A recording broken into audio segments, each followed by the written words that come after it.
웨슬리가 들었던 말씀이 바로 오늘 우리가 읽었던 로마서 1장 16절 17절의 말씀이거든요. 그러니까 이렇게 구원을 받지 못하고 열심히 노력해도 안 되었던 이 웨슬리에게 구원이 임한 말씀이니까 이게 얼마나 중요한 말씀이겠어요? 그 말씀 우리 한번 보고 싶어요. 같이 읽어봅니다. 시작. 내가 복음을 부끄러워하지 아니하노니 이 복음은 모든 믿는 자에게 구원을 주시는 하나님의 능력이 됨이라. 먼저는 유대인에게요 그리고 헬라인에게로다. 복음에는 하나님의 의가 나타나서 믿음으로 믿음에 이르게 하나니 기록된 바 오직 의인은 믿음으로 말미암아 살리라 함과 같으니라. 자, 우리 이 말씀 갖고 짧지만 4개의 꼭지로 나눠서 생각을 해보려고 합니다. 먼저 구원은 하나님이 주신다는 거예요. 구원은 하나님이 주신다. 여기부터 회심이 시작이 되는 거예요. 여기 이 말씀에 여러분 앞부분에 보면 구원을 주시는 하나님의 능력이라고 되어 있지 않습니까? 구원을 주시는 하나님의 능력. 이게 웨슬리에게 굉장히 강하게 다가왔던 겁니다. 왜냐하면 그동안에 웨슬리는 구원을 소망하면서 자기가 구원을 이룬다고 생각을 했거든요. 내 노력과 내 선행과 내 힘으로 헌신으로 순종으로 구원에 도달한다고 생각을 한 거예요.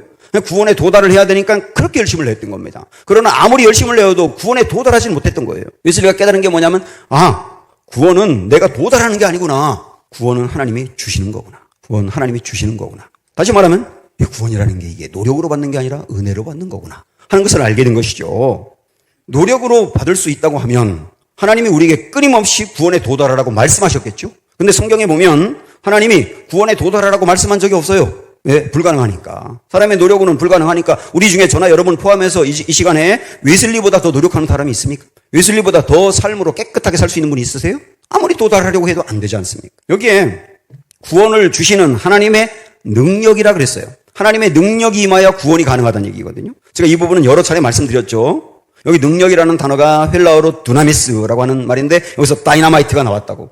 근데 로마서 1장에 보면 디나미스라고 하는 단어를 3번 쓰고 있는데 언제 쓰느냐? 첫째, 하나님의 세상을 창조하실 때. 그러니까 아무것도 없는 곳에서 이 만물을 만들 때 이 정도 능력이 있어야 된다는 거죠. 하나님의 두나미스 정도의 능력이. 두 번째는 죽은 예수님을 살려내는 능력이에요. 거기도 두나미스가 나오거든요. 그러니까 죽은 예수님을 생명을 줘 다시 살려내는 이 능력이 하나님의 능력이라는 거예요. 이 2개의 능력, 창조의 능력, 구원의 능력은 인간의 노력으로 절대 불가능하지 않습니까? 근데 3번째가 뭐냐면 바로 이 말씀인 거예요. 한 사람을 구원해내는 것도 이 정도 능력이 필요하다. 하나님의 능력이. 천지를 창조하는 정도의 능력과 죽은 자를 살려내는 부활의 능력 같은 그 정도의 능력과 파워가 임해야 한 사람이 구원을 받는다. 근데 인간의 힘으로 이 정도 가능합니까? 안 되는 거죠. 그래서 절대로 사람의 노력으로는 불가능한 거다. 행위 종교는 구원에 이를 수 없어요.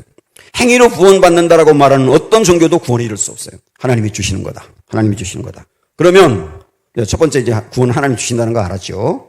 두 번째, 하나님이 어떻게 구원을 주시냐? 복음으로 주시는 겁니다. 복음이라는 걸 생각을 해보세요. 두 번째, 복음으로 주시는 것인데 사람의 노력으로 구원에 이를 수 없으니까 하나님 편에서 해결해 주신 거예요. 우리를 사랑하기 때문에.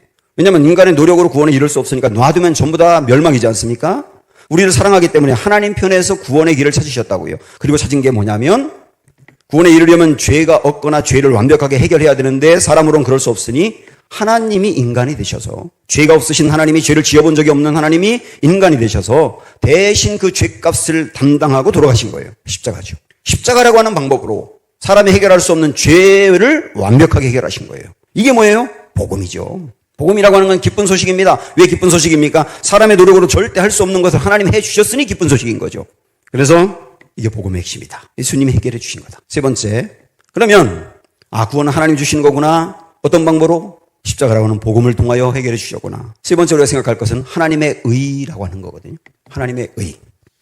하나님이 그렇게 죄를 해결해 주시고 우리를 너 죄 해결됐어. 이제는 너 죄 해결됐기 때문에 죄사함을 받아서 구원에 이를 수 있는 거야 라고 인정하시면 우리를 의롭다고 해주신 거예요. 여러분 여기서 웨슬리는 그동안에 어떻게 생각했냐면 내가 이루고 도달하고 성취하는 의를 생각했던 거예요. 죄를 진 적이 없어야 돼요. 완벽하게 선행을 베풀어야 돼요. 그리고 한 번도 하나님 앞에 말씀을 어긴 적이 없고 순종하고 헌신해야 되는 겁니다. 그렇게 의에 도달하려고 했는데 이 의는 이룰 수 없는 의였지 않습니까? 하나님 편에서 이런 의는 어려워. 내가 너에게 또 다른 의를 줄게. 이게 하나님의 의라고 하는 거거든. 그게 뭐냐면 예수님이 다 이루셔서 내가 의로워진 거야. 그리고 우리를 의롭다고 인정을 해주시는 거예요. 의롭다고 인정해 주시는 게 칭의지 않습니까? 칭의가 구원이 만 거거든요. 그리고 네 번째는 믿음으로 산다예요.